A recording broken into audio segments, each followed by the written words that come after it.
Okei. Tästä näkee nyt jo niinku tiedät, että tämmönen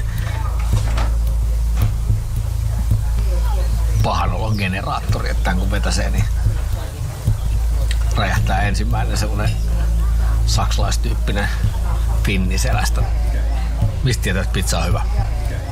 Leikkaa slicein, niin se pysyy koko ajan niinku kolmiona. Se oli vähän tämmönen vanhemman miehen pili.